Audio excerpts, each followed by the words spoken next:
रामटेक लोकसभेची जागा महायुतीत भारतीय जनता पार्टी की एकनाथ शिंदे गटाची शिवसेना लढणार अद्यापही स्पष्ट झालेले नाही। महायुतीमध्ये रामटेक लोकसभेसाठी भारतीय जनता पार्टी ही सीट मिळावी म्हणून आग्रही आहे।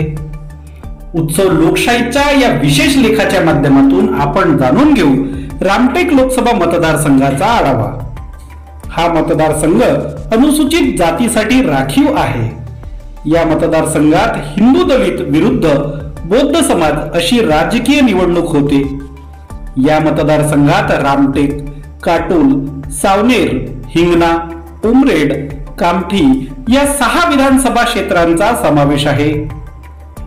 सन 1971 पासून सन 2024 पर्यंत म्हणजेच 53 वर्षाच्या कालावधीत आजपर्यंत या मतदारसंघात भाजपाला कधीही उमेदवार या निवडणुकीत देता आला नाही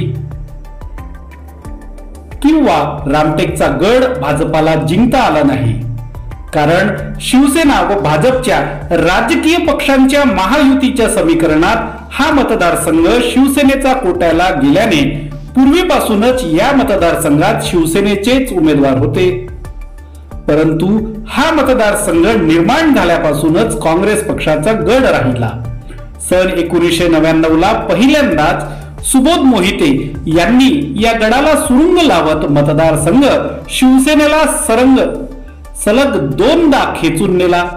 परंतु सन 2009 च्या निवडणुकीत मुकुल वासनिक यांनी हा मतदारसंघ पुन्हा एकदा काँग्रेसच्या कोट्यात जिंकून आणला।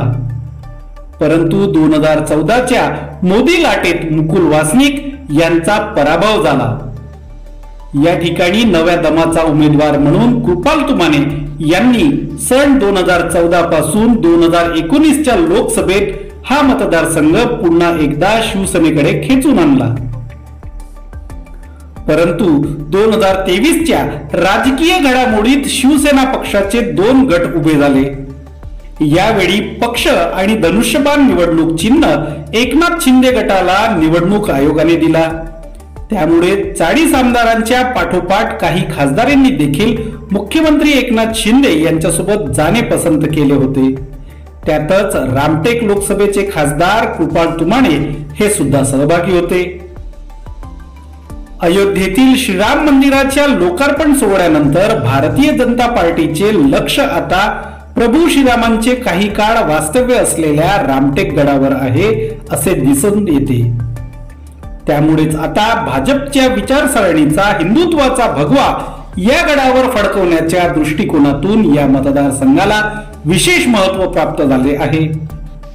त्यामुळे ही जागा वाटपामध्ये भारतीय जनता पक्षाचे प्रदेशाध्यक्ष चंद्रशेखर बावनकुळे यांनी हा मतदारसंघ भाजपच्या उमेदवारासाठी सोडावा असा आग्रह मुख्यमंत्री एकनाथ शिंदेंना केला। या मतदारसंघात 99% सरपंच तसेच जिल्हा परिषद सदस्य भाजपचेच आहेत व या मतदारसंघात भाजपाची कार्यकर्त्यांची मोठी ताकद वाढलेली आहे। याच लोकसभा मतदार क्षेत्रातील 2 विधानसभा क्षेत्रापैकी कामठी आणि हिंगणा अशा 2 मतदारसंघावर भाजपचे आमदार देखील निवडून आले आहेत। त्यामुळेच भाजपच्या वतीने माजी आमदार सुधीर पारवे, नागपूर ग्रामीणचे भाजपाचे जिल्हाध्यक्ष अरविंद गजबे यांच्या नावाची चर्चा केली जात आहे।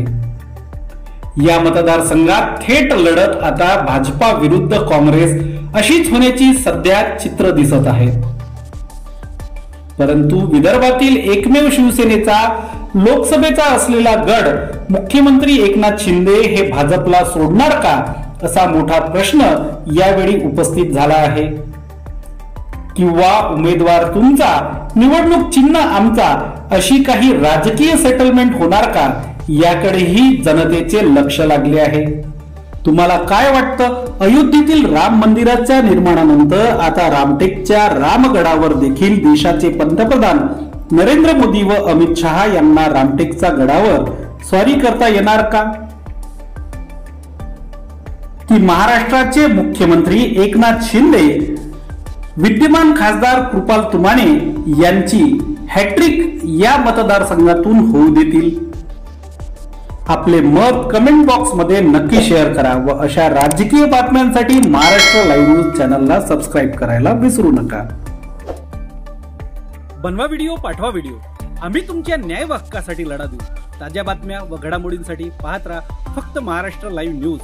आजच आमच्या चॅनलला सबस्क्राईब करा, शेअर करा, कमेंट करा आणि हो, बेल आयकॉन दबायला विसरू नका. जय महाराष्ट्र.